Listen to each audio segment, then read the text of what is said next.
him up. She took him to the palace, and he grew up in the palace.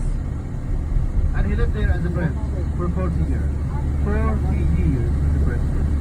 When he was 40, he killed an Egyptian. He ran away to Sinai. He came to the land of Midian. What is the land of Midian? The same place of St. Catherine Monastery. Near the well. Very good. Where he lived with his wife, the three sisters, the daughters of Jethro. And then he started a new life. He got married to his wife, Zipporah. He lived there for 40 years. And when he was 80, God told him, Moses, return back to Egypt. I want my people to go out. He walked back to Egypt. He was negotiating with the Pharaoh to release the sons of Israel outside of Egypt. He stood in front of the Pharaoh, asking him to release his people to go out to the desert to worship God freely. What was the response of the Pharaoh? Did he say, yes, of course, take the people and go? No. He said no. Why no? Because for the Pharaoh, the sons of Israel at that time were great livers. Great livers. That's why he said no. And that's why God hit Egypt with the plagues. How many plagues? 10 plagues. One of these was turning the water of the Nile into blood, sending the flies, the locusts, you know. And the last one of these was the firstborn. All Egyptians was killed. Even the firstborn, the Pharaoh himself was killed. At that time the Pharaoh, he felt like a distress. Okay, he cannot resist anymore. Moses, you want to take your people? Take your people and go. Moses arranged for the people to go. Okay? Moses was walking. He had the people outside of Egypt. At that time he didn't have the GPS. He didn't know where to go. But when he was walking, he found there's a water there. What water?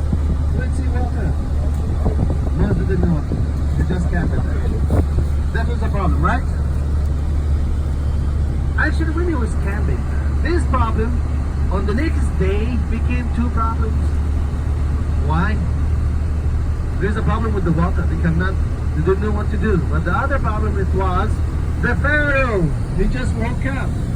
And he decided to follow Moses to return the people back again to Egypt. So actually, the Pharaoh and his army, they came to Moses, they reached the people. So Moses with his people, they were in between the water and the army. Okay? If you look at the situation in this case, Moses is almost like destroyed. Right? If he jumps in the water, everybody will die. If they fight with the Pharaoh, everybody will die. This is a problem, right? But actually, God told him to hit the water. He hit the water. And God made a way for them in the water like in the lake. They crossed. And they came to Sinai here. When the Pharaoh saw that, he decided to follow them. When he was following, the water turned back again. The Bible says that the horse of the horse rider drowned under the water of the river.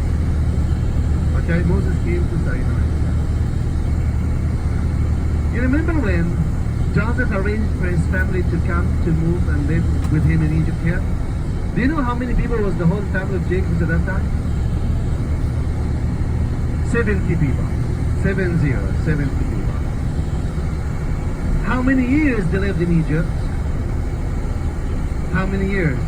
I'm not asking how many years in Sinai, but how many years lived in Egypt before crossing the Red Sea? Somebody answered this yesterday. How many years? 400 years.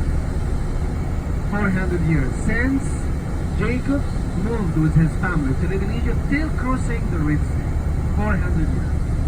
We think about 70 people lived 400 years in Egypt. How many people they became after all? How many people crossed the Red Sea with Moses from Egypt coming to Sinai?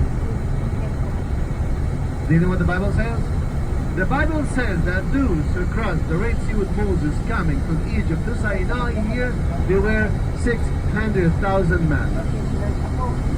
600,000 men. If you add the women and the children, this number could be over 2 million people. 2 million people. Can you imagine one man responsible for 2 million people? Responsible for their food, their drinks, their safety and everything.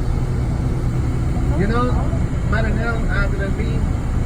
We are 46 on the bus and we counting 3 times to make sure that everybody is here. But one man responsible for 2 million people. We crossed with them. The Red Sea coming to Sinai. Something is not mentioned in the Bible. But I may tell you about that. This is, we know it from Egyptian history. The beginning of the sons of Israel in Egypt, that was around 1,600 before Christ. 1,600 before Christ. The time that Jacob and his family moved to live in Egypt. Crossing the Red Sea, this big miracle, that was 2,200 before Christ. 2,200 before Christ. This is the time that the sons of Israel crossed the Red Sea, coming from Egypt to Sinai. They came here to Sinai, 2 million people. How many years they lived in Sinai? No, I'm expecting an answer. How many years? Very good, 40 years. Sons of Israel, they lived 40 years. Tell me again, what was the destination for the people after crossing the Red Sea? Where they were supposed to go? Very good, Promised Land. Promised Land. That was the destination, Canaan. The land of milk and honey. This is what God promised them. That's why we call it the Promised Land. Okay, so they were supposed to go to the Promised Land, but they spent 40 years here in Sinai. You remember yesterday when we stopped by Mara, when I was reading the text from the Bible, and when I said or mentioned one of the names of Sinai, what was it? Wilderness of Shur. Wilderness of Shur. This is the name of Sinai in the Bible. And when I asked you, how does it sound, the wilderness?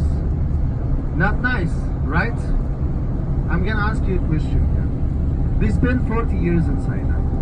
It was not supposed to be 40 years. By any way, it was not supposed to be 40 years. But what was better for the people? What was better for the people? What was good for the people? To spend these 40 years in Sinai or in the Promised Land? In the Promised Land. Are you with me or are you stepping?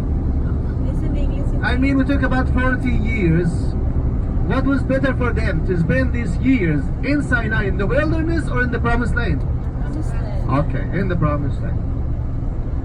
But they spent 40 years here in Sinai. Let me ask you a question.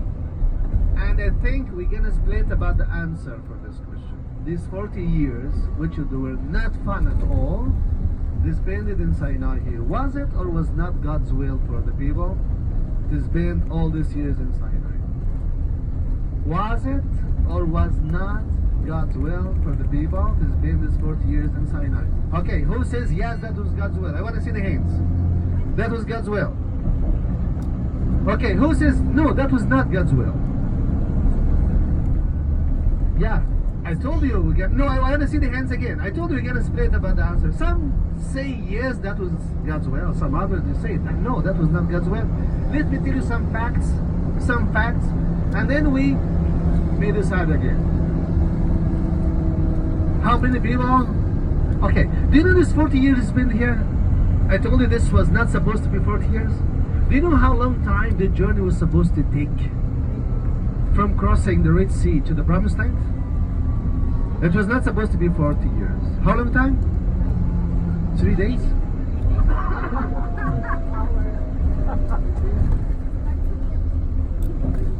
40 days?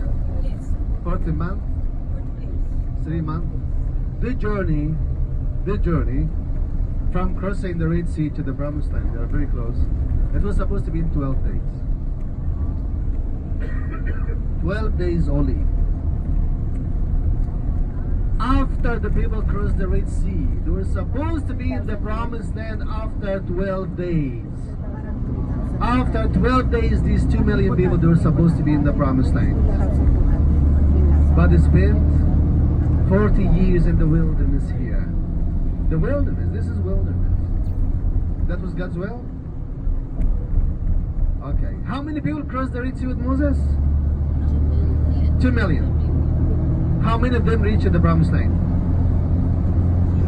I'm asking about those, not those who were born here in Sinai. I'm asking about those 2 million people who were born in Egypt, and they crossed the Red Sea coming to Sinai. 2 million people. How many of them reached the promised land? 2 million? 200,000? 2,000? 2 men. 2 men. Can you imagine that? 2 million people crossed the Red Sea. They were supposed to be in the promised land after 12 days. And only 2 of them reached the promised land after 40 years. 2 men. What happened to the rest? Died. Where? Here in Sinai. Why? They were not listening. Murmuring, complaining all the time. Can you imagine 2 million people? They were supposed to reach the promised land after 12 days, but only 2 of them who reached the promised land. And the rest died here in Sinai. That was God's will? Okay. How about Moses? What happened to Moses? Did he enter the promised land? What happened to him? He died. He saw it, right? He didn't enter. Why? Disobedience. You remember the story? What? When God told him to talk to the rock, and then he hit the rock twice, that's why he didn't enter the promised land? Is that fair? Is that fair? God is fair. I mean, God, of course God is fair. But, you know, to be honest, let me tell you something. When I was a kid, in the Sunday school, when I was 7, 8 years, and when they were telling me the story that Moses did everything, he obeyed God, he carried the people on his shoulders, he led them outside of Egypt, and then he led them in the desert. And because he hit the rock, he didn't enter the promised land. To be honest, I was very, very much disappointed. I was a kid. I was asking God, how come? I'm disobeying you